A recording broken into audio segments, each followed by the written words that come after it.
അനധികൃത വെൽഡിംഗ് യൂണിറ്റുകളുടെ പ്രവർത്തനം നിരോധിക്കാൻ സർക്കാർ ഇടപെടണമെന്ന് Kerala iron fabrication and engineering unit association. അസംസ്കൃത വസ്തുക്കളുടെ വിലക്കയറ്റം നിയന്ത്രിക്കാനുള്ള ഇടപെടൽ സർക്കാർ നടത്തണമെന്ന് അസോസിയേഷൻ ഭാരവാഹികൾ വാർത്താ സമ്മേളനത്തിൽ ആവശ്യപ്പെട്ടു.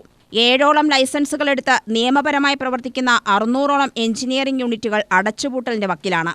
അനധികൃതമായ എഞ്ചിനീയറിംഗ്, വെൽഡിംഗ് യൂണിറ്റുകളും അസംസ്കൃത വസ്തുക്കളുടെ വിലക്കയറ്റവും വെൽഡിംഗ് എഞ്ചിനീയറിംഗ് മേഖലയെ തകർക്കുകയാണ്.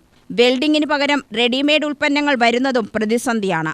അസംസ്കൃത വസ്തുക്കളുടെ വിതരണവും വിൽപ്പനയും സർക്കാർ മേഖലയിലാകുന്നത് സർക്കാരിന് വരുമാനവും വിലക്കുറവും ഉറപ്പാക്കും.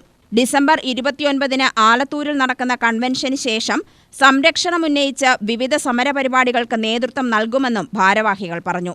പല മാനദണ്ഡങ്ങളും പാലിച്ചുകൊണ്ടാണ് ഞങ്ങൾ ഇന്ന് സ്ഥാപനം നടത്തുന്നത്. അതുപോലെ തന്നെ സ്ഥാപനം നടത്തണമെങ്കിൽ വളരെയധികം ബുദ്ധിമുട്ട് അനുഭവിച്ചിട്ടാണ്. കാരണം തൊഴിലാളികളെ സംരക്ഷിക്കണം.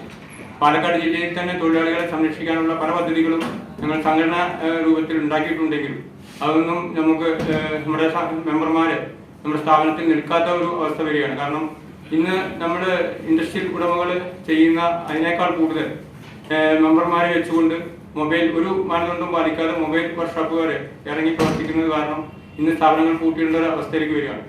അതിനുവേണ്ട എല്ലാ കാര്യങ്ങളും ഗവൺമെന്റ് തലത്തിൽ നിന്നുണ്ടായാൽ മാത്രമേ ഞങ്ങളുടെ സംരംഭങ്ങൾ ഇനി ഞങ്ങൾക്ക് നിലനിർത്തി കൊണ്ടുപോകാൻ സാധിക്കുള്ളൂ. വാർത്താ സമ്മേളനത്തിൽ president Prasad, secretary G Sudheer, treasurer Prabhakaran, Sasi Alathur, Shiju, Balan എന്നിവർ പങ്കെടുത്തു. UTV news, Palakkad.